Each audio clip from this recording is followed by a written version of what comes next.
வணக்கம். சுப்ரீம் செய்திகளுக்காக இரா செல்வமணி. இன்றைய முதன்மை செய்திகள். புதுச்சேரி மாநிலம் ராஜ்பவன் தொகுதியில் ராகுல் காந்தி தலைவரின் அறிவுறுத்தலின்படி வாக்கு திருட்டுக்கு எதிரான கையெழுத்து இயக்கம் தொடங்கப்பட்டது. தமிழகம் மற்றும் புதுச்சேரியில் 70க்கும் மேற்பட்ட திருட்டுகளில் ஈடுபட்ட பிரபல திருடனை புதுச்சேரி காவல்துறையினர் கைது செய்துள்ளனர். டெங்கு காய்ச்சலுக்கு நர்சிங் மாணவி உயிரிழந்துள்ள சம்பவம் புதுச்சேரியில் பெரும் சோகத்தை ஏற்படுத்தியுள்ளது.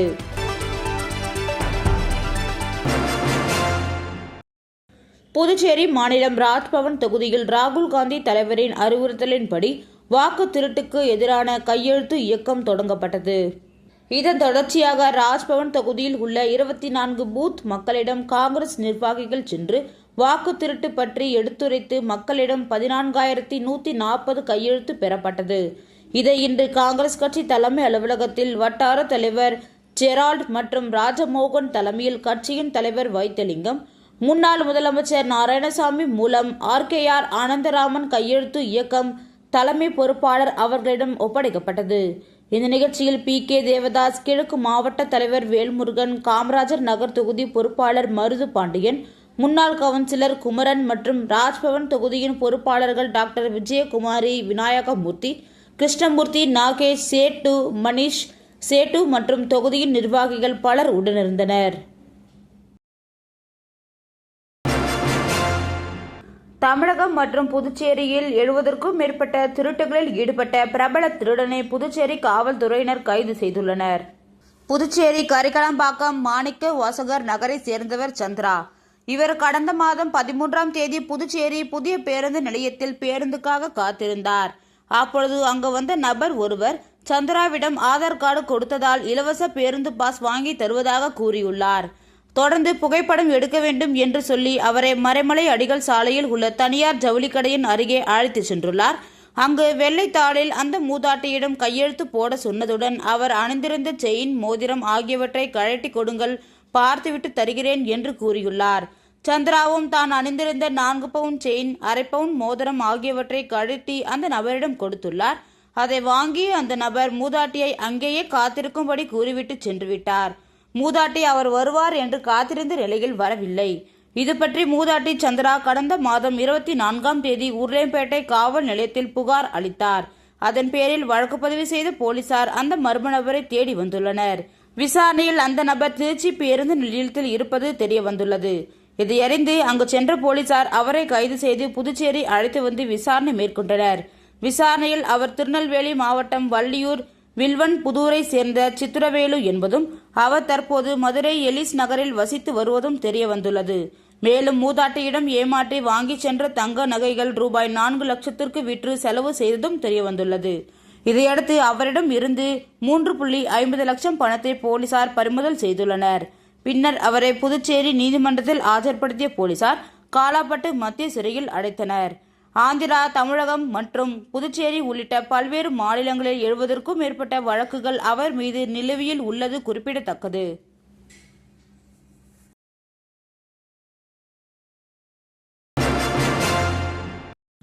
டெங்கு காய்ச்சலுக்கு நர்சிங் மாணவி உயிரிழந்துள்ள சம்பவம் புதுச்சேரியில் பெரும் சோகத்தை ஏற்படுத்தியுள்ளது. புதுச்சேரி மூலக்குளம் JJ நகரை சேர்ந்தவர் ராமு. இவர் திருவாண்டார் கோவில் தனியார் தொழிற்சாலையில் வேலை செய்து வருகிறார். இந்த நிலையில் இவரின் மூத்த மகள் லோகேஸ்வரி கோரிமேடில் பகுதியில் உள்ள அன்னை தெரசா நர்சிங் கல்லூரியில் BSc நர்சிங் 4வது வருடம் படித்து வந்தார். கடந்த 5ஆம் தேதி காய்ச்சல் இருந்துள்ளதால் புதுச்சேரி அரசு மருத்துவமனையில் காண்பித்து பரிசோதனை செய்ததில் அவருக்கு டெங்கு காய்ச்சல் இருந்தது உறுதியானது. உடனடியாக மருத்துவமனையில் சேர்க்கப்பட்டு சிகிச்சை அளிக்கப்பட்டு வந்த நிலையில் தொடர்ந்து டெங்கு வேகமாக இருந்ததால் மேல் சிகிச்சைக்காக சென்னைக்கு அழைத்து செல்ல கூறியுள்ளனர். இந்த நிலையில் சென்னைக்கு அழைத்து சென்ற போது வழியில் உடல்நிலை மிகவும் மோசமாகி உள்ளது. அங்கிருந்து திரும்பி புதுச்சேரி கதிர்காமம் அரசு மருத்துவமனைக்கு கொண்டு வந்துள்ளனர். அங்கு அவரை மருத்துவர்கள் பரிசோதனை செய்தபோது லோகேஸ்வரி வரும் வழியிலேயே இறந்து விட்டதாக கூறியுள்ளனர். இது குறித்து தாய் அளித்த புகாரின் பேரில் ரெட்டியார்பாளையம் போலீசார் வழக்கு பதிவு செய்து விசாரணை மேற்கொண்டு வருகின்றனர்.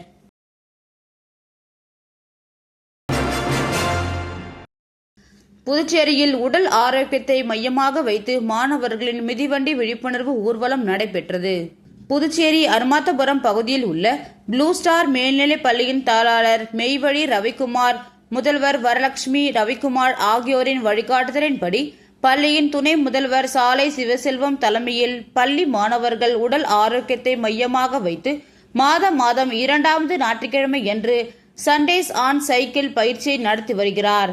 எதிர்கால இந்திய இளைஞர்களின் ஆரோக்கியத்தை மையமாக வைத்தும் கைபேசியில் ஆரோக்கியத்தை தொலைத்தவாறும் கொடிய பழக்கத்தில் இருந்து காப்பாற்றும் நோக்கத்தோடும் இந்த விழிப்புணர்வு ஊர்வலம் நடைபெற்றது. அருமாத்தபுரம் பகுதியில் தொடங்கிய இந்த விழிப்புணர்வு மிதிவண்டி ஊர்வலம் முக்கிய வீதிகள் வழியாக சென்று கடற்கரை காந்தி சிலை அருகே வந்தடைந்தது. இந்த நிகழ்ச்சியில் பள்ளியின் நாட்டு நலப்பணி திட்டத்தின் அலுவலர் வீரமுத்து, கரிகால் வளவன், ஒருங்கிணைப்பாளர் தங்கவேல், உடற்கல்வி ஆசிரியர் பார்த்த சாரதி, கணித ஆசிரியர் பார்த்திபன், 9, 10, 11, 12ஆம் வகுப்பு மாணவர்கள் மற்றும் பெற்றோர்கள் கலந்து கொண்டனர். புதுச்சேரி மாநிலம் லாஸ்பேட்டையில் அமைந்துள்ள மோகனக்கண்ணன் புக் ஸ்டாலின் உரிமையாளர் மோகன் ராஜேஸ்வரி குடும்பத்தினர் முன்னிலையில் புதுச்சேரி மாநிலம் லாஸ்பேட்டையில் நெசவாளர் நகர் பகுதியில் அமைந்துள்ள அருள்மிகு சிவசக்தி வலம்புரி விநாயகர் ஆலயத்தில் சங்கடகர சதுர்த்தியை முன்னிட்டு அபிஷேகம் நடைபெற்றது. சங்கடகர சதுர்த்தியை முன்னிட்டு விநாயகருக்கு பால், தயிர், தேன், சந்தனம், பன்னீர், கரும்பு சாறு, அரிசி மாவு, இளநீர், பழங்கள் சாறு, அபிஷேக பொடி, பஞ்சாமிர்தம் போன்ற வாசனை திரவியங்களை கொண்டு அபிஷேகம் மற்றும் ஆராதனை சிறப்பு பூஜை நடைபெற்றது. பொதுமக்கள் அனைவருக்கும் பிரசாதம் கொடுத்து மாணவ மாணவிகளுக்கு நோட் புக், பேனா 150 நபர்களுக்கும் மேல் வழங்கப்பட்டது. மாணவர்கள் கல்வியில் சிறப்பான முறையில் கல்வியிலே சிறப்பு தேர்ச்சி பெறவும் சிறப்பு பூஜை நடைபெற்றது. இந்த நிகழ்ச்சிக்கான ஏற்பாட்டை புதுச்சேரி மாநிலம் லாஸ்பேட்டையில் உள்ள மோகனக்கண்ணன் புக் ஸ்டாலின் உரிமையாளர் மோகன் ராஜேஸ்வரி மற்றும் குடும்ப உறுப்பினர்கள் செய்திருந்தனர்.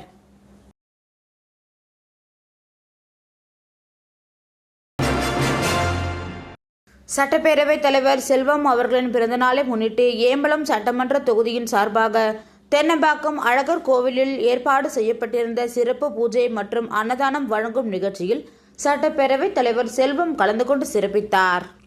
அழகர் கோவிலில் ஏற்பாடு செய்யப்பட்டிருந்த சிறப்பு பூஜை மற்றும் அன்னதானம் வழங்கும் நிகழ்ச்சியில் சட்டப்பேரவைத் தலைவர் செல்வம் கலந்து கொண்டு சுவாமி தரிசனம் செய்தார். பின்னர் பக்தர்களுக்கும் பொதுமக்களுக்கும் அன்னதானம் வழங்கினார். இந்த நிகழ்ச்சிக்கான ஏற்பாடுகளை வேல்முருகன், கஜேந்திரன் ஆகியோர் செய்திருந்தனர். இந்த நிகழ்ச்சியில் கிருஷ்ணமூர்த்தி ரெட்டியார், லட்சுமிகாந்தன், சக்தி பாலன், சந்திரமோகன், கணேசன், ஆண்டியார் பாளையம், ராஜா, மாஸ் அணி, கதிர்வேல், சிவகுமார், பாலமுருகன் உள்ளிட்டவர்கள் கலந்து கொண்டனர். மண்ணாடிப்பட்டு கிரிக்கெட் அசோசியேஷன் சார்பாக 2ஆம் ஆண்டு நடைபெற உள்ள கிரிக்கெட் போட்டிக்கு வீரர்கள் தேர்வு செய்யப்பட்டனர். மண்ணாடிப்பட்டு கிரிக்கெட் அசோசியேஷன் சார்பாக வீரர்கள் ஏலத்தின் முறையில் தேர்வு செய்யப்பட்டனர். இதற்கான ஆக்ஷன் திருக்கனூர் விஜய் மண்டபத்தில் நடைபெற்றது. இந்த விழாவிற்கு சிறப்பு அழைப்பாளராக திருக்கனூர் பிரைனி ப்ளூம்ஸ் இன்டர்நேஷனல் பள்ளியின் சேர்மேன் அருண்குமார் மற்றும் விஜய் ஆர்ட்ஸ் அண்ட் சயின்ஸ் காலேஜின் நிறுவனர் விஜய் ஆகியோர் கலந்து கொண்டு சிறப்புரையாற்றினர். இதைத் தொடர்ந்து வீரர்கள் தேர்வு ஏலத்தை தொடங்கி வைத்தனர். இந்த கிரிக்கெட் ஏலத்தை premier league cricket association of Mannadipattu கமிட்டியை சேர்ந்த உறுப்பினர்கள் செய்திருந்தனர். இந்த ஏலத்தில் 250 விளையாட்டு வீரர்கள் பங்கு பெற்றனர். இதில் 8 அணிகள் பங்கு பெற்று 250 வீரர்களை தலா ஒருவர் என ஒவ்வொரு அணியும் 20 வீரர்களை ஏலத்தில் எடுத்துக்கொண்டனர்.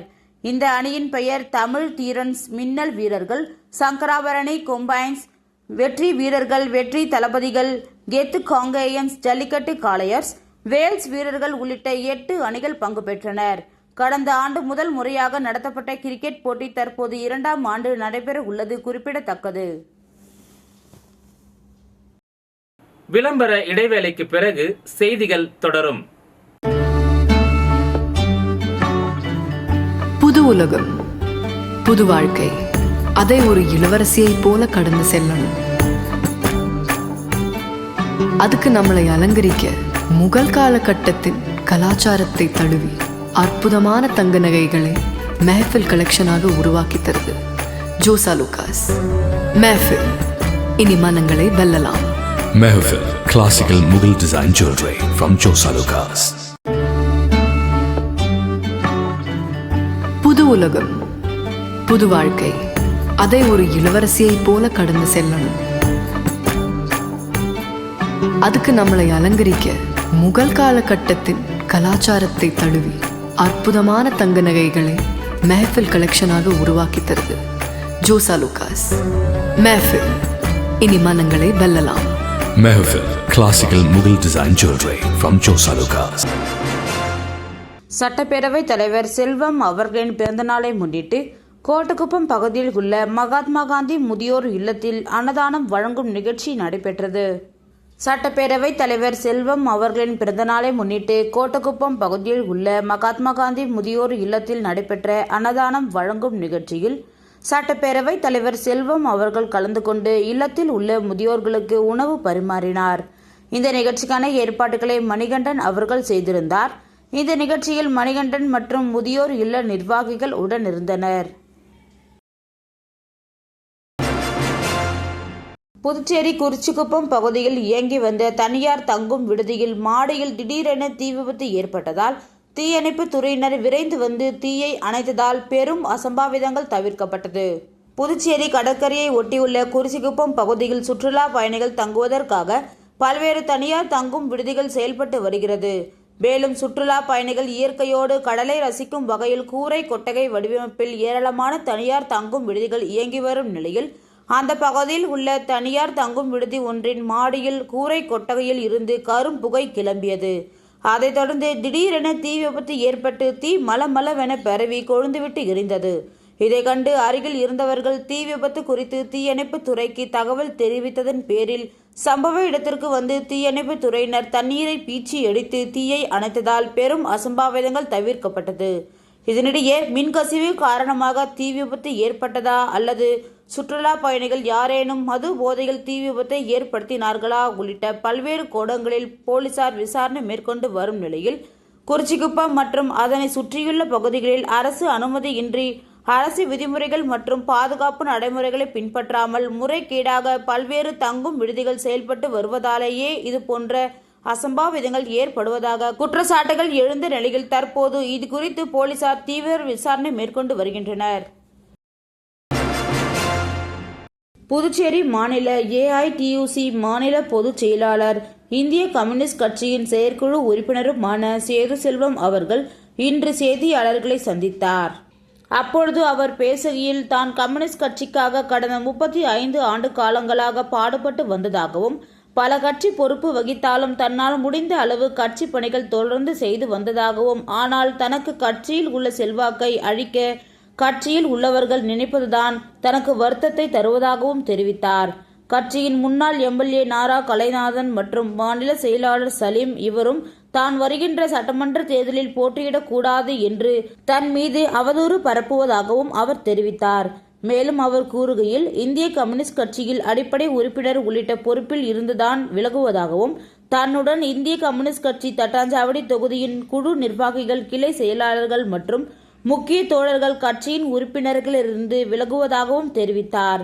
வருகின்ற சட்டமன்ற தேர்தலில் 100% தான் போட்டியிடப் போவதாகவும் ஆனால் இதுவரை சுயேட்சையாக இல்லை, வேறு ஏதேனும் கட்சியில் என்பதை குறித்து இன்னும் முடிவு செய்யப்படவில்லை என்றும் தெரிவித்தார். காட்டேரிக்குப்பம் பகுதியில் அமைந்துள்ள 33 அடி உயர அருள்மிகு சுந்தர நாயகி உடனுரை அஷ்டலிங்கேஸ்வரர் ஆலயத்தில் திருவிளக்கு பூஜை மற்றும் 2ஆம் ஆண்டு திருக்கல்யாண உற்சவம் சிறப்பாக நடைபெற்றது. முன்னதாக மாலை வேள்வி வழிபாட்டு பூஜையும் அதைத் தொடர்ந்து பெண்கள் பங்கேற்ற 108 திருவிளக்கு பூஜையும் சிறப்பான முறையில் நடைபெற்றது. இதில் 100க்கும் மேற்பட்ட பெண்கள் கலந்து கொண்டு திருவிளக்கு பூஜை செய்து வழிபட்டனர். உலக நன்மை, குடும்ப நலம் மற்றும் இல்லத்தில் மங்கள காரியங்கள் நடப்பதற்காக இந்த பூஜை செய்யப்படுகிறது என்பது குறிப்பிடத்தக்கது. மேலும் இந்த ஆலயத்தில் முதல் வருடமாக திருவிழாவின் முக்கிய நிகழ்ச்சியாக திருவிளக்கு பூஜையும் நடைபெற்றது. முன்னதாக அம்மனுக்கு சிறப்பு அபிஷேக ஆராதனைகள் நடைபெற்று தொடர்ந்து ஆலயத்தில் உள்ள அஷ்டலிங்கங்களுக்கும் அலங்காரங்கள் செய்து பூஜைகள் நடைபெற்றது. தொடர்ந்து சுந்தர நாயகி, அஷ்ட பைரவர், நவக்கிரக விநாயகர், முருகப்பெருமான், வள்ளி தெய்வானை ஆகிய பரிவார தெய்வங்களுக்கும் தீபாராதனை காண்பிக்கப்பட்டது. இதில் பக்தர்கள் திரளானோர் கலந்து கொண்டு சுவாமி தரிசனம் செய்தனர். இதைத் தொடர்ந்து விழாவில் கலந்து கொண்ட பக்தர்கள் அனைவருக்கும் ஆலயம் சார்பாக அன்னதானம் வழங்கப்பட்டது.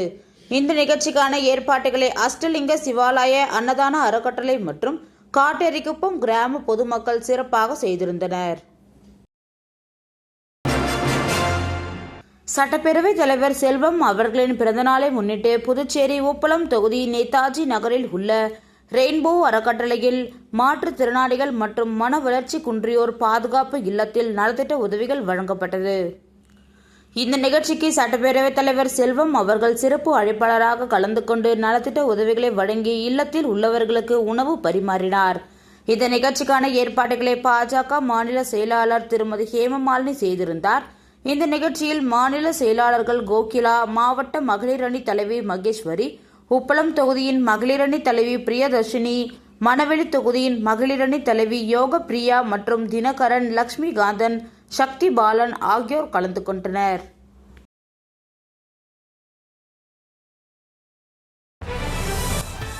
புதுச்சேரி மாநிலம் ராஜ்பவன் தொகுதியில் ராகுல் காந்தி தலைவரின் அறிவுறுத்தலின்படி வாக்கு திருட்டுக்கு எதிரான கையெழுத்து இயக்கம் தொடங்கப்பட்டது. தமிழகம் மற்றும் புதுச்சேரியில் 70க்கும் மேற்பட்ட திருட்டுகளில் ஈடுபட்ட பிரபல திருடனை புதுச்சேரி காவல்துறையினர் கைது செய்துள்ளனர். டெங்கு காய்ச்சலுக்கு நர்சிங் மாணவி உயிரிழந்துள்ள சம்பவம் புதுச்சேரியில் பெரும் சோகத்தை ஏற்படுத்தியுள்ளது. இந்த செய்தி அறிக்கை இத்துடன் நிறைவு பெறுகிறது. வணக்கம்.